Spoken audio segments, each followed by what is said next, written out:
ట్రూ9 news కి స్వాగతం. Minority హక్కుల పరిరక్షణ సమితి నియోజకవర్గ అధ్యక్షుడిగా జహంగీర్ బాషా. మైనారిటీ హక్కుల పరిరక్షణ సమితి నియోజకవర్గ అధ్యక్షునిగా షేక్ జహంగీర్ బాషాను నియమించినట్లు ఆయన గురువారం నిర్వహించిన విలేకరుల సమావేశంలో తెలిపారు.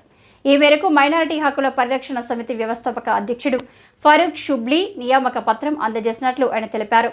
జహంగీర్ బాషా పట్టణంలో మైనారిటీ నాయకునిగా, తెలుగుదేశం పార్టీలో చురుకైన కార్యకర్తగా, తెలుగు యువత జిల్లా ఉపాధ్యక్షుడిగా కొనసాగుతున్నారు. పట్టణంలో అందరికీ సుపరిచితుడు. మైనారిటీల సమస్యల పరిష్కారం కోసం అహర్నిశలు పనిచేస్తుండటంతో మైనారిటీ హక్కుల పరిరక్షణ సమితి నియోజకవర్గ అధ్యక్షునిగా ఎంపిక చేయడం జరిగింది. ఈ సందర్భంగా జహంగీర్ బాషా మాట్లాడుతూ తనపై నమ్మకంతో మైనారిటీ హక్కుల పరిరక్షణ సమితి నియోజకవర్గ అధ్యక్షుడిగా ఎంపిక చేసిన ఫరూక్ షుబ్లీకి ధన్యవాదాలు తెలిపారు.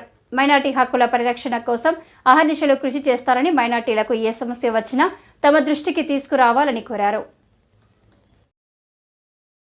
అందరికీ నమస్కారం. మీడియా సోదరులకు ప్రత్యేక ధన్యవాదాలు తెలియజేసుకుంటున్నాను. ఈరోజు పెద్దలు రాష్ట్ర అధ్యక్షులు, మైనార్టీ హక్కుల పరిరక్షణ సమితి అధ్యక్షులు ఫరూక్ షుబ్లీ సార్ గారు ఈరోజు నాపై ఎంతో నమ్మకం ఉంచి ఈరోజు నాకు బద్వేల్ నియోజకవర్గ ఇన్ఛార్జిగా, మైనార్టీ పరిరక్షణ సమితి ఇన్ఛార్జిగా ఈరోజు నన్ను బద్వేల్ ఇన్ఛార్జిగా నియమించడం నాకు చాలా సంతోషంగా ఉంది.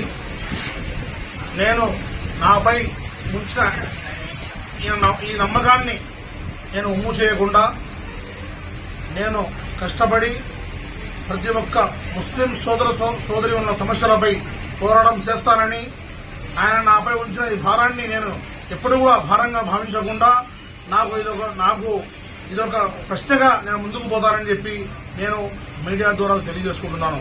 ప్రతి ఒక్కరికి, ముస్లిం మైనారిటీ సోదరులకు, సోదరిమణులకు అందరికీ కూడా అందుబాటులో ఉంటానని, వారి కష్టాన్ని నేను ముందుకు వెళ్తానని కూడా నేను ఈ మీడియా ద్వారా తెలియజేసుకుంటాను. నాపై నమ్మకంతో ఇంత పెద్ద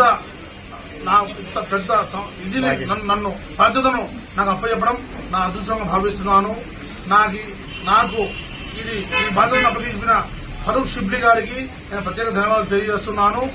మా గౌరవనీయులు పెద్దలు, మా మాజీ ఎమ్మెల్యే విజయమ్మ మేడం గారికి, యువ నాయకులు రితేష్ రెడ్డి గారికి, వారి సహకారంతో నేను ఇంత ఎత్తుకు ఎదిగానని, నేను ఈ స్థాయిలో ఉండడానికి కారణమైన గౌరవనీయులు విజయమ్మ మేడం గారు, రితేష్ రెడ్డి గారికి నేను ప్రత్యేక ధన్యవాదాలు తెలియజేస్తున్నాను. ఈ రోజు నాకు ఈ స్థాయిలో నాకు ఇన్ఛార్జిగా ఫరూక్ షుబ్లీ గారు నియమించడానికి కారణమైన అందరికీ కూడా నేను ప్రత్యేక ధన్యవాదాలు తెలియజేసుకుంటాను. ముఖ్యంగా నేను ఈ స్థాయికి ఎదగడానికి కారకురాలైన మన గౌరవనీయ మాజీ ఎమ్మెల్యే గారు విజయమ్మ మేడం గారు, యువ నాయకులు రితేష్ రెడ్డి గారు, వారి సహాయ సహకారాలతో నేను ఈరోజు ఈ స్థాయికి చేరుకున్నానని నా మీడియా సోదరుల సమక్షంలో నేను తెలియజేసుకుంటున్నాను. ఎప్పటికీ కూడా మా మేడం, మా అన్న వాళ్ళకు కూడా ఏ మాట రానియకుండా నేను నియోజకవర్గంలో ఎప్పటికప్పుడు ఏ సమస్యలు కూడా ఎదుర్కొంటూ ప్రతి బడుగు బలైన వర్గాలకు సహాయ సహకారంగా ఉంటానని నా మనస్ఫూర్తిగా తెలియజేసుకుంటూ అందరికీ నేను నమస్కారం తెలియజేసుకుంటున్నాను.